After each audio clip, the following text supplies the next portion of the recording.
오늘은 신앙의 얼라이먼트라는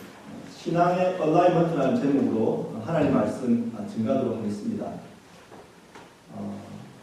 아내의 좀 허리가 장기간 좋지 않아가지고 지난 주간에 카이로프랙트를 다녀왔습니다.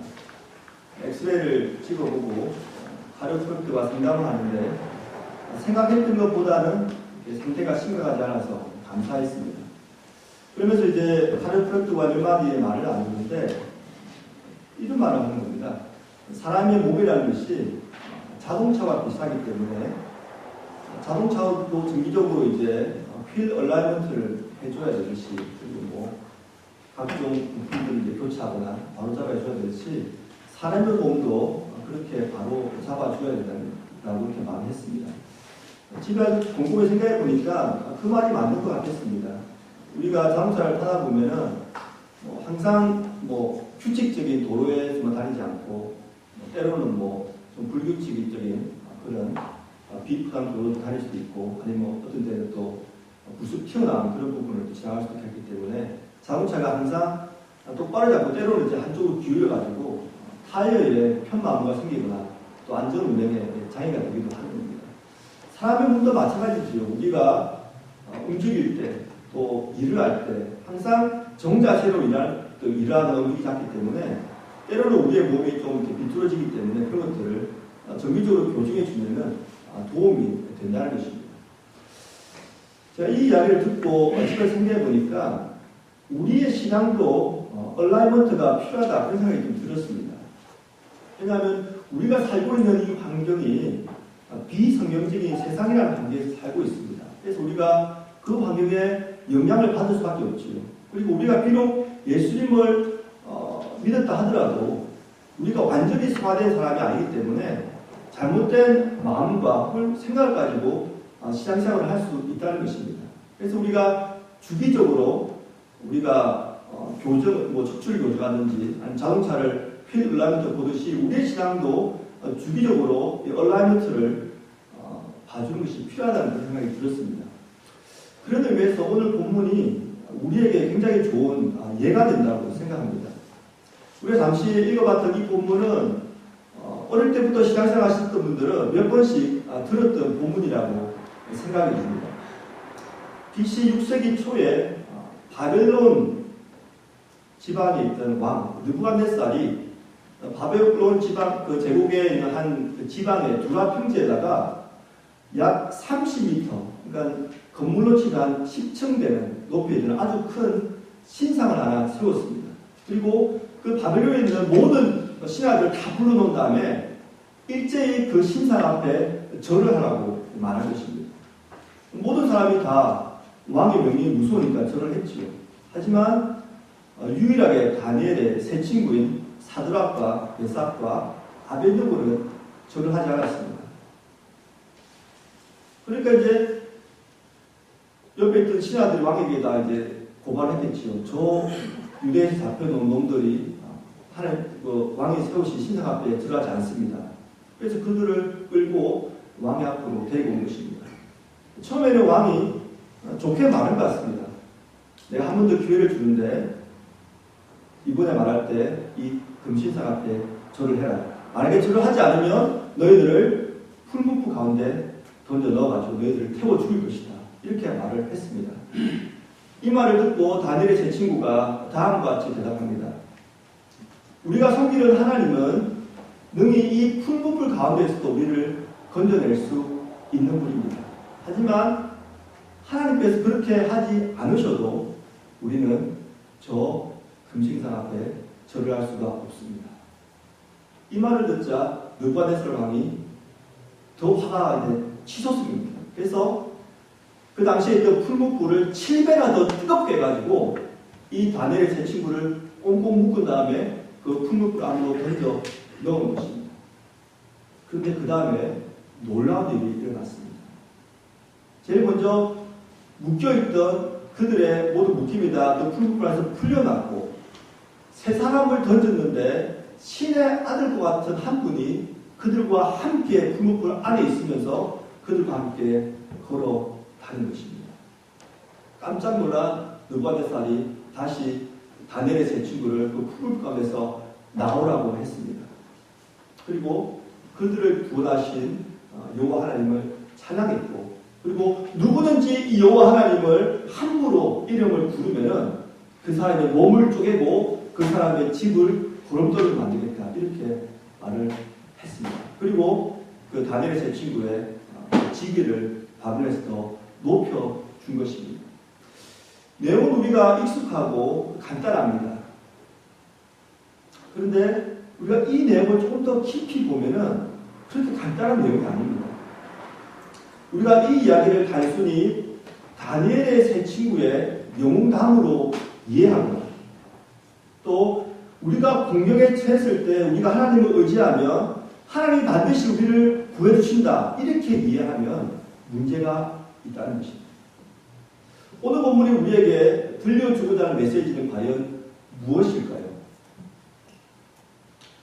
오늘 본문에 등장하는 두 종류의 인물, 느부갓네살과 다니엘의 세 친구들을 통하여 참 신앙이 무엇인지 한번 우리의 신앙도 점검하는 시간이 되기를 바랍니다. 먼저 느부갓네살에 대해서 한번 생각해 보겠습니다. 다니엘서 3장 우리가 읽은 본문에 보면 이 느부갓네살 왕이 제일 먼저 등장할 뿐만 아니라 그 분량도 제일 많습니다. 먼저 한번 다니엘서 3장 1절을 함께 한번 읽어보겠습니다. 시작. 느부갓네살 왕이 금으로 신상을 만들었으니 높이는 60규빗이요 너비는 6규빗이라. 그것을 바벨론 지방의 두라 평지에 세웠더라.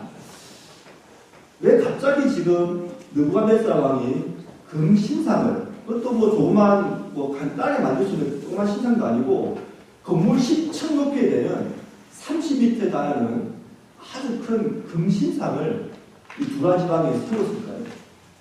우리가 이 질문을 답하기 위해서는 우리가 지난주에 살펴봤던 다니엘서 2장으로 돌아갈 필요가 있습니다. 다니엘서 2장에서 바벨론 왕 느부갓네살이 꿈을 꿨습니다. 그리고 그날 아침에 꿈을 꾸고 일어났는데 그 꿈 내용이 전혀 기억이 나지 않는 겁니다. 보통 그냥 일반적인 꿈이라면 뭐 그냥 꿈을 꿨다 잊어버렸구나 생각하겠는데, 그가 꾼 꿈이 아무리 생각해도 예사로운 꿈이 아니었습니다. 그래서 그 당시 바벨론에 있는 모든 신하들을 다 불러놓고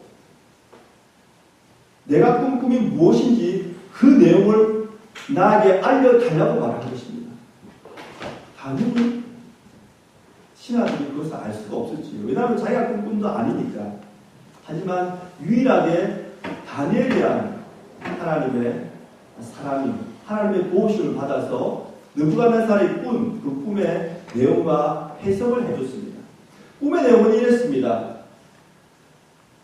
아주 큰 신상이 있었는데 그 신상의 머리는 금으로 되어 있었습니다. 그리고 가슴과 두 팔은 은으로 되어 있었고, 배와 넓적다리는 노수로 되어 있었고, 종아리는 쇠로 되어 있었고, 그리고 발은 쇠와 진흙으로 되어 있었습니다. 그런데 사람의 손이 닿지 않은 돌이 날아와서 그 말을 쳐가지고 그 신상이 완전히 부서진 것입니다. 그리고 그것이 얼마나 큰 날이었든지 그 형체를 알아볼 수 없게 되었습니다. 그 대신 그 신상을 친 돌은 점점점 성장해서 커가지고 태산을 이루었다고 말을 한 것입니다. 이 느부갓네살의 꿈, 여기서 궁극적으로 말하는 메시지가 뭐냐면, 이제 다니엘이 그에 대한 해석을 해주는 거죠. 금으로 된 머리는 바벨론 왕, 그리고 바벨론 제국을 상징하고, 그리고 은으로 된 가슴과 팔은 그 다음에 일어날 메대와 바사를 상징하고, 그 다음에 배와 이제 넓적다리는 그 다음에 헬라, 그 다음에 또 로마, 이렇게 상징한다는 겁니다. 그렇기 때문에 아무리 강하게 보이는 세상 나라를 할지라도 영원한 나라는 없다는 것입니다. 그 다음에 더 큰 제국이 나타나서 세상 나라를 멸망시킨다. 그것이 바로 그 메시지고, 그 대신 사람의 손이 닿지 않은 그 돌, 하나님의 나라가 이 세상 나라를 쳐서 태산을 이루어갔기 때문에 하나님의 나라는 영원하다. 그것이 바로 느부갓네살 왕의 꿈의 내용이었습니다. 그런데 이 꿈의 내용을 듣고 느부갓네살 왕이 신상을 세우는데 모든 신상 모양이 다 금으로 된 신상을 세운 것입니다. 그럼 이것이 무엇을 의미할까요? 바로 자신이 세운, 자신이 다스리고 있는 바벨론은 영원히 멸망하지 않고 계속 된다는 것을 의미합니다. 왜냐하면 꿈에서 본 신상은 머리는 금이었고 그 다음에 은이었고 옷이었고 쇠였지 않습니까? 그런데 이제는 바벨론 왕은 하나님께서 그에게 주신 이 꿈에 대해서 정면으로 대화를 하면서 모든 신상의 모양을 다 금으로 만든 것입니다. 즉 내가 다스리는 이 바벨론은 영원하다고 이렇게 말을 한 것입니다. 좀 다르게 생각하면 하나님께서 그에게 주신 그 꿈에 대한 내용에 대해서 정면으로 반박하고 있는 것이 바로 이 느부갓네살의 모습입니다. 이것은 그가 금신상을 세운 것뿐만 아니라 그가 한 말에서도 그것을 알 수가 있습니다. 우리 한번 15절을 같이 한번 읽어보겠습니다. 시작. 이제라도 너희가 준비하였다가 나팔과 피리와 수금과 삼현금과 양금과 생황과 및 모든 악기 소리를 들을 때 내가 만든 신상 앞에 엎드려 절하면 좋거니와 너희가 만일 절하지 아니하면 즉시 너희를 맹렬히 타는 큰 물불 가운데에 던져 넣을 것이니 너희 너희를 내 손에서 건져낼 신이 누구이겠느냐 하니 보십시오. 마지막이 중요합니다. 너희를 내 손에서 건져낼 신이 누구이겠느냐. 여기서 지금 누구를 염두에 두고 말하고 있을까요? 당연히 다니엘의 세침과 섬기는 여호와 하나님을 두고 말하고 있습니다. 내가 너희를 지금 풀무불 가운데 던져 넣을 텐데 너희들이 섬기는 그 신, 그 하나님이 내 손에서 너희를 구출해 되겠느냐. 정면으로 하나님을 대항하고 있고 어떻게 보면 내가 하나님보다 더 위대하다, 더 힘있다. 그것을 지금 말하고 있는 것입니다. 그런데 이 말은 조금 후에 완전히 그냥 박살이 납니다. 왜냐하면 사드락과 메삭과 아베드고가 풀무불에서 살아나왔기 때문입니다. 그래서 느부갓네살이 조금 전에 한 말을 수정해서 다르게 말합니다. 그것이 뭐냐면 29절에 나옵니다. 제가 한번 읽어드리겠습니다. 그러므로 내가 이제 조서를 내리노니 각 백성과 각 나라와 각 언어를 말하는 자가 모두 사드락과 메삭과 아벳느고의 하나님께 경솔히 말하거든 그 몸을 쪼개고 그 집을 거름터미로 삼을지니 이는 이같이 사람을 구원할 다른 신이 없음이니라 하더라. 조금 전에 지금 느부갓네살이 누가 내 손에서 너희를 건져내겠느냐 한 다음에 하나님의 기적적인 역사를 본 다음에 이렇게 말하는 것입니다. 이같이 사람을 구원할 다른 신이 없습니다. 이렇게 느부갓네살이 돌변한 것입니다. 본문에 나타난 이 느부갓네살, 그가 지금 하나님을 어떻게 보면 찬양했고 하나님의 능력과 그 하신 일을 지금 송축했는데 우리가 그의 말을 듣고 한번 그의 신앙을 한번 생각해 볼 수 있을 것 같습니다. 여러분께서는 느부갓네살이 하나님을 찬양했고 하나님을 인정했는데 느부갓네살이 가졌던 신앙은 어떤 신앙이었다고 생각을 하십니까? 우리가 다니엘서 2장 지난주에 살펴본 대로 바벨론에 있던 그 누구도 그 꿈의 내용을 알지 못했고 해석을 못했을 때 다니엘이 하나님의 도움으로 꿈의 내용을 말하고 해석했을 때 이 느부갓네살이 다음과 같이 하나님을 송축했습니다. 2장 47절입니다. 너희 하나님은 참으로 모든 신들의 신이시요 모든 왕의 주제시로다. 이렇게 하나님의 능력을 인정했습니다. 그 다음에 바로 3장 1절에 나의 제국은 영원하다는 의미로 큰 금신상을 세운 것입니다. 왜 느부갓네살은 하나님의 그 능력을 체험하고 하나님의 그 정말 인간이 할 수 없는 그 위대함을 그가 체험했지만 이렇게 계속적으로 반복해서 하나님을 대적하는 행동을 했을까요? 우리가 성경에 나타난 느부갓네살이 한 말을 좀 더 주의 깊게 읽어보면 그 내용을 알 수가 있습니다. 느부갓네살이 다니엘이 꿈의 내용을 말하고 꿈의 해석을 해주자 이렇게 말합니다. 너희 하나님은 참으로 모든 신들의 신이시요 모든 왕의 주제시로다. 그리고 다니엘의 세 친구가 풀무불에서 살아나오자 이렇게 고백합니다. 그러므로 내가 이제 조서를 내리노니 각 백성과 각 나라와 각 언어를 말하는 자가 모두 사드락과 메삭과 아벳느고의 하나님께 경솔히 말하거든. 그 다음에 말하는 것입니다. 보십시다. 느부갓네살이 지금 한 말이 너희 하나님, 사드락과 메삭과 아벳느고의 하나님이라고 말을 한 것입니다. 느부갓네살은 분명히 두 번이나 하나님의 권능을 받았습니다. 사람이 능히 알 수 없는 꿈을 알게 해줬고, 사람이 능히 구할 수 없는 그 풍부에서 사람이 살아나면서 봤는데, 그가 고백한 것이 뭐냐면 너희의 하나님, 사드락과 메삭과 아벳느고의 하나님이라고 지금 고백하는 것입니다.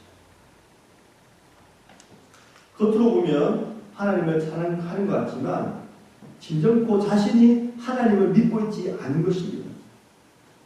자신이 하나님으로 삼지 않은 것입니다. 그래서 느부갓네살이 정말 변화되지 않은 것입니다. 사랑하는 성도 여러분, 우리는 느부갓네살의 모습을 보면서 우리의 신앙도 한번 점검할 필요가 있습니다. 우리는 지금 주일날 하나님을 예배하는 자리에 나와 있습니다. 그리고 하나님을 소리 높여 찬양하고 어떻게 보면 경배하고 있습니다. 그런데 우리가 찬양하고 예배하는 그 하나님이 나의 하나님을 정말 찬양하고 예배하고 있는 건지, 아니면 내가 알고 있는 그 누구의 하나님을 찬양하고 예배하고 있는 건지를 점검해 봐야 한다는 것입니다. 제가 어릴 때 그런 말을 참 많이 들었습니다. 나는 비록 믿지 않지만 내 부모님이, 내 삼촌이, 내 자녀가 목사이기 때문에, 선교사이기 때문에 하나님이 나를 예쁘게 봐주실 거야. 이런 말을 저는 종종 들었습니다. 그러니까 자신의 신앙이 아니라 그 누군가의 신앙을 의지해서 하나님께 긍휼함을 받으려고 하는 그런 말을 종종 들은 적이 있습니다. 이 세상에서는 그것이 가능할지 모릅니다. 우리가 교회 나와서 예배를 드리거나 또 교회 생활하는 분들 중에는 비록 내가 확실하게 예수를 믿지 않지만 내 가족 중에 또 내 친구 중에 누군가가 인도했기 때문에 나와서 신앙생활 하는 분도 있다는 것입니다. 하지만 우리가 1대1로 하나님 앞에 서야 될 날이 옵니다. 우리가 이 세상을 떠나가는 날, 그때는 내가 그 누구의 신앙도 의지할 수가 없고 내가 하나님을 어떻게 믿느냐, 그 신앙으로 하나님 앞에 서야 되는 날이 온다는 것입니다. 그렇기 때문에 이 지금 느부갓네살의 신앙, 이것을 우리가 공동으로 기억하고 나의 신앙이 과연 어떤 신앙인가 점검할 필요가 있다고 말씀드리고 싶습니다. 두 번째 본문에 나오는 인물인 다니엘의 세 친구의 신앙을 한번 생각해 보겠습니다. 본문이 나와 있는데 16절부터 18절까지 세 절인데 한번 같이 읽어보면서 다니엘의 세 친구는 어떤 신앙을 가졌는지 한번 생각해 보겠습니다. 시작.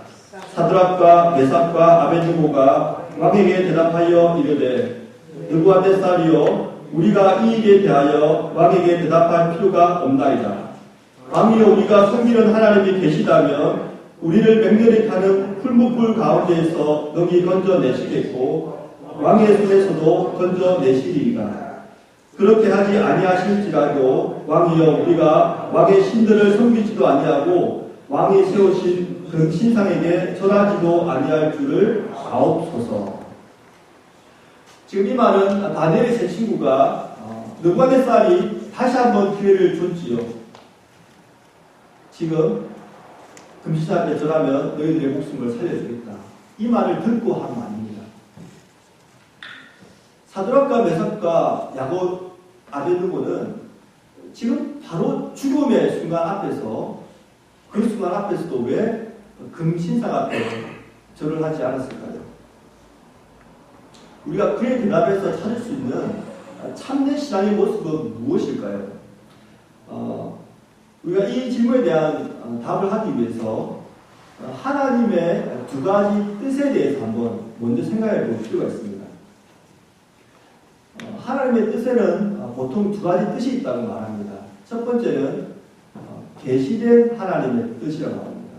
이 계시되었다는 말은 분명히 드러났다는 것입니다. 영어로 revealed, God's 분명히 드러난 하나님의 뜻입니다. 이것은 성경 안에서 우리가 찾을 수가 있습니다. 그리고 이 계시된 하나님의 뜻은 하나님의 성품처럼 변할 수가 없습니다. 반면에 상황적 하나님의 뜻이 있습니다. 또 다르게 말하면 감추어진 하나님의 뜻이라고 해도 좋은데 그냥 편의상 상황적 하나님의 뜻이라고 보겠습니다. 이것은 상황에 따라서 변할 수 있는 하나님의 뜻이라는 것입니다. 이것은 감추어졌기 때문에 우리가 그것을 분명히 알 수가 없습니다. 우리가 신앙생활을 하면서 보통 하나님에 대해서 오해를 하거나 하나님에 대해서 실망을 할 경우가 있습니다.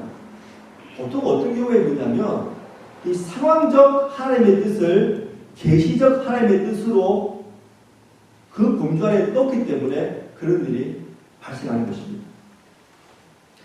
본문에 나타난 계시된 하나님의 뜻은 무엇이었을까요? 다른 말씀으로 드리면 다니엘의 세 친구들은 죽을 줄을 알면서도 왜 그 금신상 앞에 들어가지 않았을까요? 그것은 그들이 출애굽기 20장 3절에서 5절에 나오는 하나님께서 분명히 말씀하신 하나님의 뜻을 알았기 때문입니다. 너는 나 외에는 다른 신을 내게 두지 말지니라. 너를 위하여 새긴 우상을 만들지 말고 위로 하늘에 있는 것이나 아래로 땅에 있는 것이나 땅 아래 물속에 있는 것에 어떤 형상이든지 만들지 말며 그것들에게 절하지 말고 섬기지 말라. 이것은 분명히 계시된 하나님의 뜻입니다. 그래서 그들이 금신상 앞에 절한다는 것은 10계명 중 1계명과 2계명을 어기는 거기 때문에 그 신상 앞에 절하지 않은 것입니다. 그렇다면 본문에 나타난 상황적인 하나님의 뜻은 무엇일까요? 그것은 하나님께서 그 상황에서 다니엘과 그의 세 친구들을 구원해 주실지 않을지 하는 것이 바로 상황적인 하나님의 뜻이라는 것입니다. 대부분의 설교에서는 다니엘의 세 친구가 풀무불에서 구원받은 것에 초점을 맞춥니다. 그래서 이렇게 적용을 하는 경우가 많습니다. 우리가 고난을 당하거나 어려움에 처했을 때 하나님의 뜻대로 살면은 하나님의 구원이 의지하면 반드시 다니엘의 세 친구처럼 하나님께서 우리를 그 고난과 위기 상황에서 구원해 주실 것입니다. 그 하나님을 믿어야 합니다. 이렇게 설교를 종종 하고 합니다. 하지만 이런 말은 좀 위험한 말입니다. 왜냐하면 이것은 계시된 하나님의 뜻이 아니라 상황적 하나님의 뜻이기 때문에 그럴 수도 있고 그렇지 않을 수도 있습니다. 때로는 우리가 상황적인 하나님의 뜻을 잘 몰라서 그것을 계시된 하나님의 뜻으로 알기 때문에 그렇게 굳건히 믿기 때문에 우리의 신앙생활에서 큰 혼란을 가져올 수도 있고 때로는 신앙을 잃어버리는 사람도 있습니다. 제가 한번 그 예를 하나 들어드리겠습니다. 기독교 상담가 중에 꽤 유명한 분이 한 분 있습니다. 캘리포니아에 있는 탈보 신학교에서 상담학 교수로 있던 짐 콘웨이라는 사람이 있습니다. 이 짐 콘웨이에게 그의 딸 베키가 있었는데 베키가 암에 걸렸습니다. 이 짐이 나중에 이제 그의 딸이 겪었던 그 어려운 그 시간들을 이야기로 풀어나왔는데 의사들이 짐에게 이런 말을 했다는 것입니다. 당신의 딸 베키가 목숨을 구하려면 다리 한쪽을 절단해야 합니다. 가족들은 정말 충격을 받았고 하나님께서 이 베키의 이 다리를 또 암을 치유해 주시기를 간절히 기도했습니다. 그리고 이 베키의 병이 완전히 나아서 하나님께 영광 돌리기를 간절히 바랐습니다. 그들은 하나님께 열심히 기도했고 또 열심히 기도하자 그의 마음에 강한 확신이 왔습니다. 그래서 수술 당일날 이 짐이 그 담당 의사에게 이렇게 요구를 했습니다. 의사 선생님, 한 번만 더 제 딸을 진찰해 주십시오. 그러자 의사 선생님도 흔쾌히 그 요구에 응했고 진료를 다시 한 것입니다. 오랜 시간 후에 짐이 그날 겪은 일을 이렇게 말을 했습니다. 교회에서 많은 성도님들이 저희들을 격려하기 위해서 찾아왔습니다. 너무나 많은 성도님들이 찾아왔기 때문에 병원에서는 대기실에 사람들이 더 이상 있을 수 없어서 저희 가족에게 좀 나가달라고 그때까지 할 정도였습니다. 진단을 마치고 나오는 의사의 얼굴 표정을 보고 그가 무슨 말을 할지 저는 짐작이 되었습니다. 하지만 저는 도저히 그의 말을 들을 자신이 없었습니다. 그리고 저렇게 열심히 기도하는 성도님들의 얼굴을 볼 면목이 없었습니다. 그래서 그 자리를 황급히 피했습니다. 사람들이 나를 아무도 찾을 수 없는 곳 병원 지하실로 달려갔습니다. 그리고 소리내어 울었고 고함을 질렀고 주먹으로 벽을 쳤습니다. 내가 평생 섬기던 하나님이 내가 가장 필요로 할 때 나를 떠나신 것 같았습니다. 짐은 이 일로 굉장한 혼란을 겪었습니다. 그리고 얼마의 시간이 지난 후에 이 일을 계기로 철저하게 성경적인 믿음, 성경적인 신앙이 무엇인지 다시 되돌아올 수 있었다고 합니다. 그 당시 짐이 붙던 것은 계시된 하나님의 뜻이 아니라 자기 확신이었습니다. 사랑하는 성도 여러분, 여러분은 하나님께 실망한 적이 있으십니까? 내가 기도하면서 강한 확신을 가지고 간절히 매달렸건만 하나님께서 끝끝내 들어주시지 않은 그런 기도 제목이 있으십니까? 성경적인 신앙이라는 것은 원하는 결과에 대한 흔들림 없는 확신이 아닙니다. 세상을 주관하시는 하나님, 나를 진정 사랑하시는 그 하나님의 성품에 대한 확신이 바로 참신앙입니다. 참된 신앙은 내가 얼마나 간절히 원하느냐가 아니라 하나님께서 하시는 일은 모두 옳다라고 인정하는 것이 바로 참된 신앙이라는 것입니다. 오늘 본문이 지금 그 이야기를 해주고 있습니다. 제가 한번 다시 17절부터 18절을 읽어보겠습니다. 왕이여, 우리가 섬기는 하나님이 계시다면 우리를 맹렬히 타는 풀무불 가운데에서 능히 건져내시겠고 왕의 손에서도 건져내시리이다.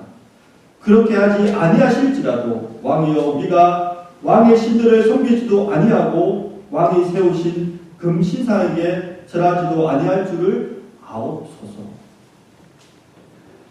다니엘의 세 친구는 하나님께서 능히 그들을 풀무불 가운데서 건져내실 것을 믿었습니다.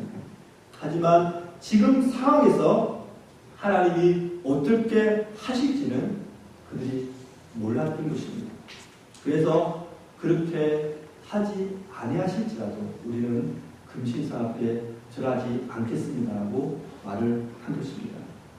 그들은 상황적 하나님의 뜻에 매달리지 않았습니다. 그들은 명확히 계시된 하나님의 뜻, 나 외에 다른 신을 섬기지 마라, 우상 앞에 절하지 말라는 그 말씀에 온전히 순종한 것입니다.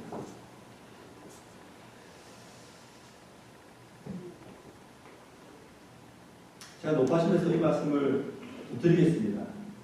가끔 보면 이런 설교자분들이 계십니다. 우리가 고난을 당하는 것이 우리의 믿음이 약하기 때문에, 우리가 열심히 기도하지 않기 때문에 우리가 고난을 당한다, 이렇게 가끔씩 설교하는 분이 계십니다. 하지만 이것은 결코 성경적인 말이 아닙니다. 고린도후서 11장에 보면은 사도 바울이 수많은 고난을 당한 것을 우리가 알 수 있습니다. 제가 몇 구절을 읽어드리겠습니다. 고린도후서 11장 23절부터입니다. 내가 수고를 넘치게 하고 옥에 갇히기도 하고 더 많이 맞고 매도 수없이 맞고 여러 번 죽을 뻔하였으니 유대인들에게 40에서 하나 감한 매를 5번 받았으며 3번 태장으로 맞고 1번 돌로 맞고 3번 파선하고 일주야를 깊은 바다에서 지냈으며 여러 번 여행에서 강의 위험과 강도의 위험과 동족의 위험과 이방인의 위험과 시대의 위험과 광야의 위험과 바다의 위험과 거짓 형제 중의 위험을 당하고 또 수고함을 애쓰고 여러 번 자지 못하고 줄이며 목마르고 여러 번 굶고 춥고 헐벗었노라. 우리 중에 누가 사도 바울에게 당신의 믿음이 조금 더 강했더라면, 당신이 조금 더 열심히 기도했더라면 그는 고난을 당하지 않았을 텐데, 이렇게 말할 사람이 누가 있겠습니까? 저는 인생을 짧게 살았지만 신앙생활을 하면서 한 가지 깨달은 것이 있습니다. 하나님께서는 우리에게 고난을 피할 길도 주십니다. 하지만 때로는 우리로 하여금 고난을 통과하게도 하신다는 것입니다. 그리고 우리에게 더 강한 믿음, 더 간절한 기도가 필요한 이유는 그 고난을 피하기 위함보다도 그 고난을 믿음으로 잘 헤쳐나가기 위해서 그것이 더 필요하다는 것입니다. 사랑하는 성도 여러분, 이 한 가지만 꼭 기억하십시다. 우리가 어떤 상황을 만나든 어떤 환경에 처하든 하나님께서 우리와 항상 함께 하십니다. 이것이 바로 계시된 하나님의 뜻입니다. 오늘 본문 보시면 다니엘의 세 친구가 풀무불에 들어가는 고난을 피한 것이 아닙니다. 비록 그들이 풀무불이라는 고난의 상황에 들어갔지만 그 속에 하나님께서 그들과 함께 동행해 주셨습니다. 이것이 다니엘서 이 전체 책에 나오는 큰 주제 중에 하나입니다. 다니엘서는 멸망당한 유다 백성을 향하여 쓴 글입니다. 그들은 그렇게 질문했을 겁니다. 하나님, 왜 우리나라를 멸망시킵니까? 이것을 피하게 할 수는 없었습니까? 그렇게 질문하는 유대 민족을 향하여 너희들의 피로 나라가 멸망하고 지금 고난의 상황에 있지만 나는 여전히 너희들과 함께 한단다. 그 말씀을 지금 오늘 본문을 통하여 들려주고 싶으셨던 것입니다. 사랑하는 성도 여러분, 예수님께서 마지막으로 하신 약속, 이 말씀을 한 해 꼭 붙들면 좋겠습니다. 내가 세상 끝날까지 너희와 항상 함께 있으리라. 이것은 변치 않는 하나님의 약속입니다. 제가 마지막으로 이 이야기를 간단하게 해드리고 말씀을 맺겠습니다. 아마 김 장로님께서는 아실 겁니다. 제가 추영교에서 사회 갈 때 제가 설교하기 전에 사회 보셨던 장로님이 계셨습니다. 그 장로님이 한 3주 전에 하나님의 부르심을 받으셨습니다.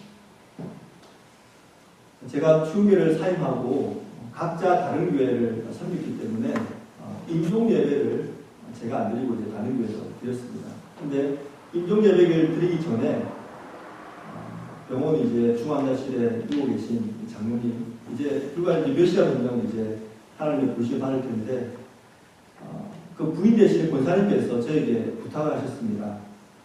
목사님께서 임종 기도를 좀 해주십시오.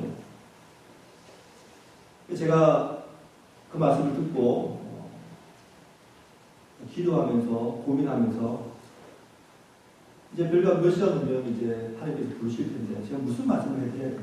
그래서 최대한 제가 기도하면서 기도문을 적고 또 기도문을 적을 뿐 아니라 이제 사람이 마지막 순간에 이제 귀만 열린다고 하지 않습니까? 그래서 제가 마지막으로 무슨 말씀을 드리고 싶은데 무슨 말씀을 드려야 되나, 성경 말씀을 읽어드려야 되나 고민하는 중에 찬송가 가사가 저한테 생각이 났습니다.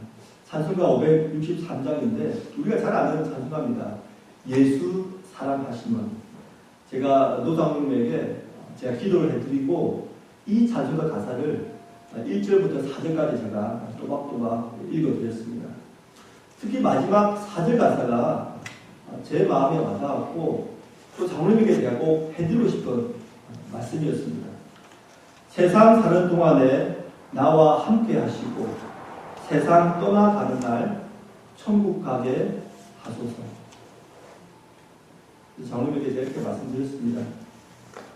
장로님께서 이 세상 살길 동안 함께 동행하신 예수님께서 이제 하늘 앞에 가시는 이 순간에 역시 함께 동행하실 것입니다. 근데 한글 가사에서는 이 부분이 기도문으로 되어 있는데 영어 가사는 기도문이 아닙니다. When I die, He will take me home on high. 내가 세상 떠나가는 날 그분이 나를 높은 곳에 있는 집, 저 천국으로 인도하실 하실 것입니다. 그것이 바로 이 찬양의 가사입니다. 사랑하는 성도 여러분, 이 시간 이 예배를 통하여 이렇게 한번 결단하면 좋겠습니다. 올 한 해 하나님의 계시된 말씀에 순종하는 삶을 살아가겠습니다. 내 자신의 소망을 하나님의 뜻이라고 오해하지 않겠습니다. 어떤 상황에서도 주님께서 내가 세상 끝날까지 너와 항상 함께 있으라는 이 말씀을 믿고 하나님을 섬기는 삶을 살겠습니다. 이렇게 고백하면 좋겠습니다. 우리 주님께서 우리 모두에게 큰 은혜 주시기를 간절히 소망합니다.